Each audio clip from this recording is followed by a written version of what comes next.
सच सबसे आगे। दोस्तों, मैं अब्बास हफीज हूं। आज दिल्ली किसान आंदोलन में जो हुआ है उसको देखकर आप दंग रह जाएंगे। आपकी अंतर आत्मा हिल जाएगी, आप अंदर तक से हिल जाएंगे। अगर आप भाजपा के वोटर हैं तो आपकी नजरें शर्म से नीचे हो जाएंगी। एक पत्रकार ने सार्वजनिक मंच पर आके अपना इस्तीफा दिया है। पत्रकार भी मामूली नहीं है, बहुत वरिष्ठ है। उसके साथ साथ संस्था भी मामूली नहीं है, वो भी बहुत बड़ी संस्था है। क्या आरोप लगाया है आप जानते हैं? उस पत्रकार ने आरोप लगाया है कि तंग आ गया हूं, मीडिया आजकल सच्ची खबरें नहीं दिखाने देता है। इतना प्रेशर है जिसलिए इस काम में आए थे वो काम ही नहीं करने दिया जा रहा है। पत्रकार का नाम रक्षित सिंह है। एबीपी न्यूज के सीनियर करस्पॉन्डेंट हैं। पत्रिका जय संस्था में काम किया हुआ है, बिजनेस भास्कर जय संस्था में काम किया हुआ है, और आप इतने बड़े चैनल के अंदर काम करते थे। 12 लाख 12.5 लाख रुपए साल की नौकरी को लात मारते हुए ये कहा, उन्होंने यही कहा है कि लात मारता हूं। एक वीडियो का अंश भाग देख लीजिए, ऐसे 2 क्लिप्स और दिखाऊंगा, आपको समझ में आएगा कि क्या हालत है आज। गोदी मीडिया क्यों कहलाती है ये पूरी की पूरी एक गैंग। पहले रक्षित को सुन लीजिए, रक्षित सिंह क्या कह रहे हैं, सुनिए। मेरे माँ बाप ने मुझे अपने खून पसीने की कमाई से पढ़ाया और मैंने इस पेशे को चुना।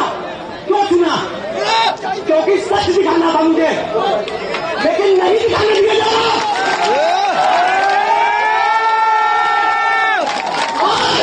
लाख मारता हूं ऐसी नौकरी को, लाख मारता हूं ऐसी नौकरी को।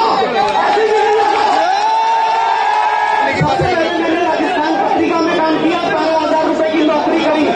बिजनौर जिले का रहने वाला हूँ, जयपुर में जाके जूते घिसे पढ़ने के बाद। उसके बाद में मैंने दिल्ली में बिजनेस भास्कर में नौकरी करी। 5 साल ईमानदारी के साथ कॉर्पोरेट कवर किया, बैंकिंग कवर किया, फाइनेंस कवर किया, इंश्योरेंस कवर किया। आज तक एक चवन्नी का कोई मेरे ऊपर आरोप नहीं लगा सकता। ठीक है सर, आज की तारीख में मेरी तनख्वाह 12,60,000 रुपए है। साल का मेरा पैकेज 12,60,000 रुपए का। इसके अलावा मुझे कुछ आता नहीं। 15 साल मैंने यही किया है, यही। तो मैं तो कोई दुकान भी नहीं खोल सकता, मैं तो कोई व्यापार भी नहीं कर सकता। बाप को मरे मेरे 10-12 साल हो गए, घर का अकेला लड़का हूं, बूढ़ी माँ है, बीवी है, बच्चा है, कहां से पालूंगा? इस सवाल को पिछले 3 महीने से रोज पूछ रहा हूं अपने आप से। रोज पूछता हूं अपनी बीवी से कि इस बच्चे को क्या खिलाऊंगा, क्योंकि मेरे को मालूम है ये करने के बाद में होगा क्या?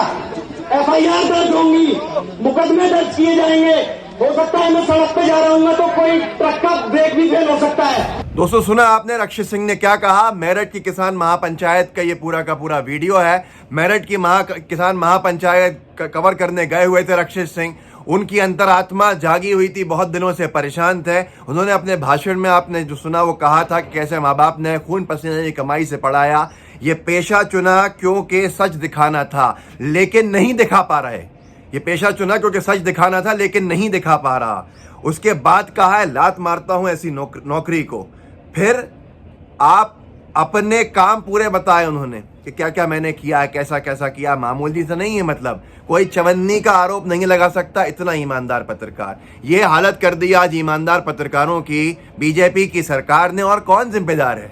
अगर आप आज भी ये समझते हैं कि लोकतंत्र को मजबूत कर रहे हैं, प्रेस की फ्रीडम को मजबूत कर रहे हैं, तो आप क्या अपना इलाज करा लीजिए। मैं सिर्फ इतना कहूंगा, रक्षित सिंह के बयान जो है ये आपकी आंखें खोलने के लिए काफी हैं। मैं एक और वीडियो दिखा देता हूं रक्षित सिंह का।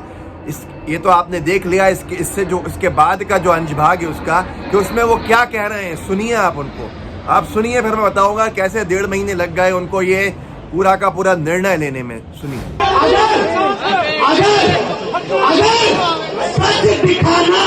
अगर सच दिखाना बंद कर देते हैं ना तो वो भी झूठ है, वो झूठ है।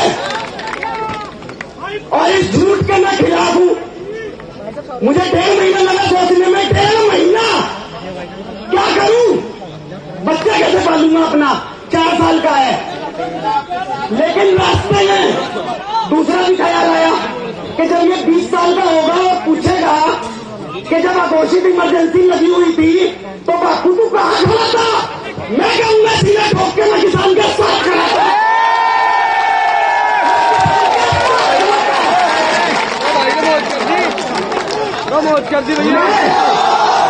भूखा मर सकता हूं, भूखा मर सकता हूँ। हो सकता है मेरे बच्चे का कोई स्कूल में डर की वजह से एडमिशन भी न ले। हो सकता है मेरे परिवार का भी अभी चरित्र हनन होगा। फेसबुक पे जो ये इनकी सोशल मीडिया आर्मी बैठी हुई है ना, अभी वो मेरा भी चरित्र हनन करेंगे, मेरी बीवी का भी करेंगे।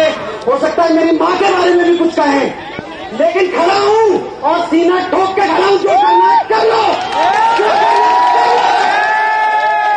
सच बोलना देशद्रोह है तो मैं देशद्रोही हूं, मुझे जेल में डालो।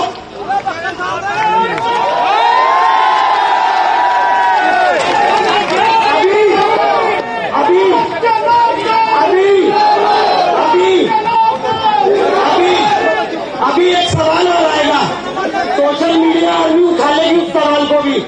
वो सवाल ये होगा कि आखिरकार तुम इस मंच पे क्यों आए? आखिरकार भैया सुन लो, मेरे लिए जीवन मरण का प्रश्न है, आपके लिए 4 नारे लगाने का है। सुन लो। आपने सुना कैसे कहा कि 4 साल का बच्चा है, 1.5 महीने सोच रहा था क्या करूंगा, इसको कैसे पालूंगा, इसको कैसे पढ़ाऊंगा। लेकिन फिर इनकी अंतरात्मा, सोचिए आप, ईमानदार पत्रकारिता क्या होती है। उसने कहा कि 20 साल का हो जाएगा तो क्या कहेगा, जब आपातकाल लगा हुआ था तो क्या कर रहे थे, मैं कहूंगा किसानों के साथ खड़ा था।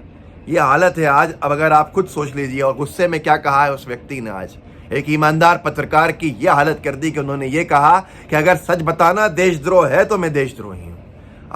आज जनता जाग रही है, सिविल सोसाइटी जाग रही है, और इतनी ज्यादा जाग जाएगी कि तख्ता पलट करने के लिए काफी होगी। इतना मत कुचलिए। बीजेपी के लोगों से ये अपील है, लोगों की आवाज को, लोगों को, विपक्ष को, कि लोग परेशान हो जाएं और कुछ कदम उठाएं जिससे तख्ता पलट हो जाए, एक बड़ा आंदोलन बन जाए। किसान आंदोलन तो बना ही हुआ है। एक आखिरी वीडियो क्लिप और दिखा दूं रक्षित सिंह जी की, जिससे कि आपको पूरा का पूरा मामला समझ में आ जाएगा। जहां उन्होंने अपनी आईडी को एक तरफ रखा है, माइक है उनके पास एबीपी न्यूज़ का, उसको अलग किया है, और उसके अंदर उन्होंने बताया है कि 12 लाख की नौकरी छोड़ी है, कुछ नहीं आता, इसके अलावा कुछ नहीं आता, सिर्फ झोली फैला सकता हूँ, कुछ किया ही नहीं है। सुन लीजिए। इस मंच पे ही क्यों आया? गाजीपुर बॉर्डर वाले पे क्यों नहीं गया? टीकरी वाले पे क्यों नहीं गया? फलाने पे क्यों नहीं गया? ठिकाने पे क्यों नहीं गया? अरे यार, ये किसानों की महफिल पूरे देश में लगी हुई है, और आज मुझे ये वाली महफिल कवर करने के लिए भेजा था, और ये रद्दी मैंने फूकनी।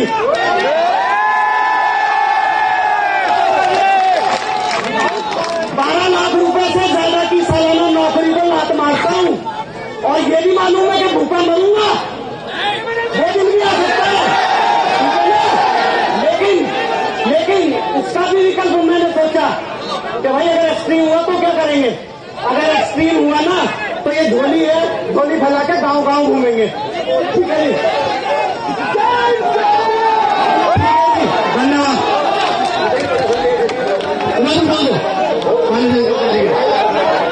आप लोगों के बीच में जिस घड़ी का आपको दोस्तों, पहले क्लिप में तो आपने सुना था इनके कि कुछ नहीं आता, इसके अलावा कुछ नहीं किया है, यही किया है, 12 साल से कर रहा हूँ, इतने सालों से कर रहा हूँ, दुकान भी नहीं खोल सकता, लेकिन फिर भी छोड़ रहा हूँ नौकरी, कुछ नहीं है मेरे पास करने को। और इस क्लिप में, तीसरी क्लिप में इन्होंने बताया कि कैसे 12 लाख की नौकरी छोड़ने के दम के बाद अब क्या सोचते हैं, तो झोली उठा लेंगे, गांव गांव घूमेंगे। ये हालत है आज। रक्षित सिंह जैसे बहुत से पत्रकार हैं जो अंदर ही अंदर घुट रहे हैं, जिनको अंदर ही अंदर तकलीफ है, जो देख रहे हैं कि अघोषित आपातकाल लग गया है। ये किसने मजबूर किया है, ये आपको सोचना होगा। अगर ये आरोप एक व्यक्ति 12 लाख रुपए की नौकरी अपनी छोड़कर लगा रहा है तो मूर्ख नहीं है, कहीं ना कहीं उसको तकलीफ है, और कहीं ना कहीं वो जो कह रहा है उसमें सच्चाई है। वो सिर्फ यही नहीं कह रहा है। रक्षित सिंह की आवाज नहीं है कि खबरों को नहीं दिखाने दिया जा रहा है। रक्षित सिंह का ही कहना नहीं है कि फर्जी खबरें दिखाई जा रही हैं। रक्षित सिंह का ही कहना नहीं है कि असली सच्ची खबरों को दिखाने की हिम्मत नहीं कर रहा है कोई, बल्कि अंतर्राष्ट्रीय मीडिया भी कह रहा है। आपने देखा वॉशिंगटन पोस्ट के अंदर क्या क्या छप रहा है, अमेरिका के अखबार छाप रहे हैं, ऑस्ट्रेलिया के अखबार छाप रहे हैं, इंग्लैंड के अखबार छाप रहे हैं, साउथ अफ्रीका में छापा जा रहा है। वॉशिंगटन पोस्ट लिखता है कि लोकतंत्र भारत का पतन की तरफ है, मोदी जी जो है, मिस्टर मोदी हमलावर हैं लोकतंत्र के ऊपर। इस तरह की हेडलाइंस वॉशिंगटन पोस्ट में छपी हैं।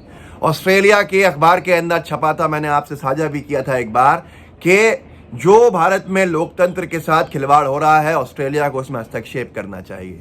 इन सारी चीज़ों के बाद भी दोस्तों, अगर आपको समझ में नहीं आ रहा कि हालात सही नहीं हैं, अघोषित आपातकाल है, तो फिर आप अपने आप को आईने में देखिए और आप खुद शर्मिंदा होंगे कि आपने बीजेपी को चुना है। यकीन मानिए, पिछली सरकारों के अंदर इतना कभी नहीं हो सकता जितना आज हो रहा है। फिर भी आपको ये बताया जा रहा है कुछ नहीं हो रहा है।